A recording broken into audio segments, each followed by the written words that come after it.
What's up, tech fans? Kevin here on Tech of Tomorrow. We're bringing you guys coverage on all the biggest holiday game releases this year, and today, one of the first ones to land is Batman Arkham Origins. Now, some of the fans of the series were a little worried about this one because it wasn't developed by Rocksteady, the guys that made the first two games, but was instead developed by WB Games Montreal, who did the remake of Arkham City for the Wii U. There are also some people that weren't too happy with the fact that they changed the voice actors a bit, especially that they're not using Kevin Conroy, who voiced Batman in the past two games and the original animated series.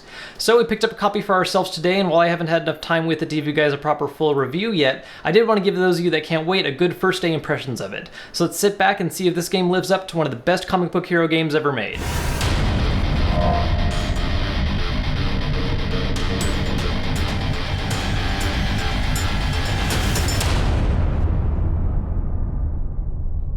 To begin with, visually this game is really solid during regular gameplay. The city is detailed with a grittier, dirtier feeling than there was in Arkham City, and character movements in combat are smooth. While we plan to bring you guys some more thorough benchmarks in the full review, what I can tell you for now is that running on our system, which includes a GTX 780 and an i7 4770K processor, with all the settings set to their maximums, I've been seeing an average frames per second of about 74. The music also does a fantastic job of capturing that Batman feeling, and is very reminiscent of the animated series. Now, right from the start, it's very clear that while this game was not developed by Rocksteady, WB Games Montreal took a lot of care to make sure that it preserved the same feeling we got from Arkham City, while still adding enough new things to make it feel like its own game. Combat is still the same momentum-based style, requiring quick reflexes and awareness of enemy positioning, having players rely not just on combos, but timing countering of enemies, and using special methods for dealing with more threatening opponents, like knife and gun wielders. Now, I've only played the game for about 3 hours, but I've already encountered new enemy types and noticed some nice new changes to returning mechanics.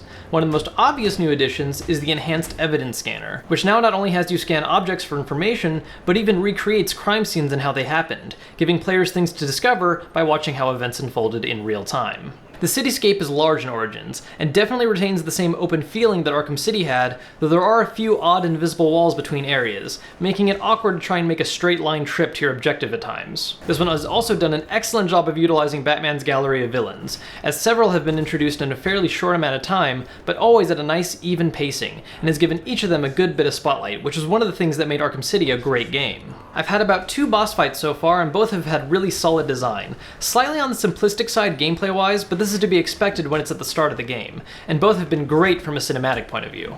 Now, for the most part, so far the game has done a really good job of retaining Arkham City's goodness, but there have been a few hiccups along the way in the first couple hours. There have been a few interesting bugs, which can and will hopefully be corrected with some patching, but there's also been some issues with the game's actual design, and not always giving the cleanest directions on the game's control. For instance, sticking you in a hallway that has you pressing spacebar like a madman to pull on a cord, forgetting to mention the fact that you hit the crouching button to disengage. It's also a little odd that while the game does take place in the actual Gotham City, the streets are still for the most part completely barren except for the random thugs like it was in Arkham City, though it made sense in Arkham City since it was a prison district. None of these things is bad enough to sour the whole experience, and as long as the game continues to smooth out and provide a solid storyline, I see no reason why this one shouldn't be able to live up to the expectations of its predecessor. Now, of course, this is only based on 3 hours of gameplay in the single-player mode. Arkham Origins does mark the first game in the series to add a multiplayer component as well, and that's something I really want to sink my teeth into, as well as finish the game before I give you guys my full review later on. Now, if what you've seen here is enough to already convince you to want to give the game a try yourself, check out the link in the description for pricing and availability. And while you're down there, if you've been enjoying all this new gaming content on Tech of Tomorrow, please make sure to let us know by destroying that like button. And if you're not a subscriber yet, make sure to become one, because there's a lot of great PC games coming out, including Battlefield 4 in just 4 more days. Till then, I'm Kevin, you've been watching Tech of Tomorrow, and see you next time.